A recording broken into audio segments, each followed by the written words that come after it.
And I want to get to this situation with the nice Iraqi newcomers to our land in Salem, or in Beverly. Excuse me, they're in Beverly. But we'll get to that in a moment. I want to take a couple of phone calls here. Peter, you're next with Howie Carr. Go ahead, Peter. Yeah, hi, Howie. Yeah, the coronavirus is going to eventually go away. But to hear the Trump bashers this morning was unbelievable. And it's been every morning since the coronavirus was first announced. China, they knew and they held back on it, I believe, Howie. Absolutely. What's the president supposed to do, Howie? He can't take care of a crisis until he hears about it. Well, how about the fact that when he started cutting back on travel from China, they were accusing him of being a racist and a xenophobe and a nativist, Peter? He can't win. Well, I wouldn't mind it so much, Howie, and I think a lot of other people feel the same way, if it wasn't every damn day. And the other thing is that you have people that are calling the president out, like the Right Reverend Al Sharpton. What a horrible individual. It's all the dirt bags. I call them dirt bags because that's what they are, and I'm being kind. No, you're right. I mean, it's something to be criticized by the likes of Al Sharpton, who still owes hundreds of thousands of dollars to various tax authorities, and they're basically happy that this. I mean, they would never admit it, but look at their faces. Look at how they're reporting the news. All right, thanks for the call, Peter.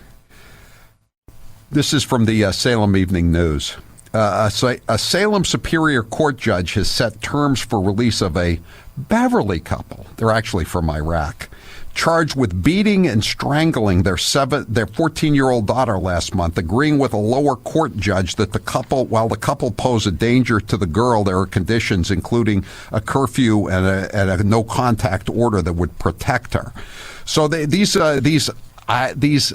refugees from Iraq, they've been here for 4 years. Hadi Jabbar and Raki al-Jamali.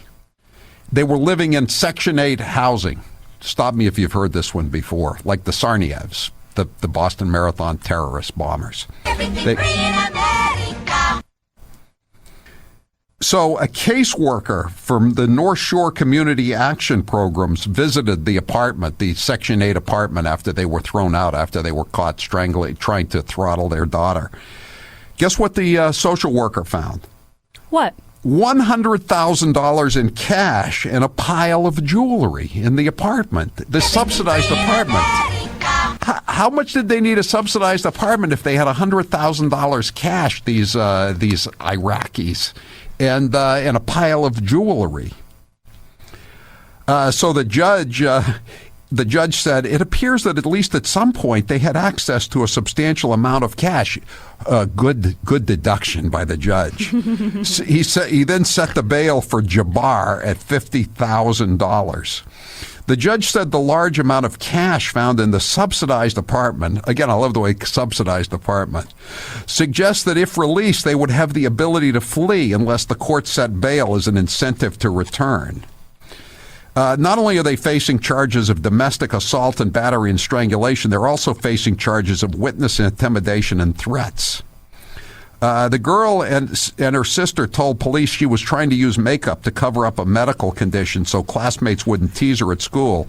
Her father saw her and began to beat her, threatened to throw her off a balcony, and then carried her back into the house, where the mother held her down by the throat while her father resumed beating her, pressed his thumbs into her eyes, and pulled out a clump of hair.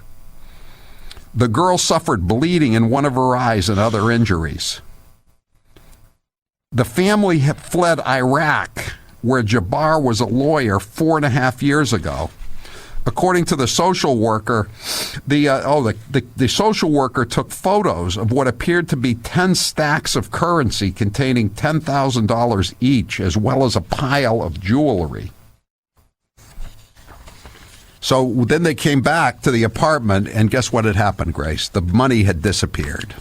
Someone had picked up the cash. I feel so bad for that little girl. That's awful. So they said they found a place for the kids to live, and the the father is going to go live with another Arab in Salem, but the wife can't live there because of a, quote, cultural prohibition against such an arrangement. Here's the last sentence of the story. Prosecutors are also attempting to learn more from Interpol records, show whether Jabbar may be the same Hadi Jabbar who is wanted on fraud charges in Iraq. But wait, I thought he was a refugee fleeing persecution in his third world hellhole. Now we find out he could perhaps be a fraudster? I'm Howie Carr.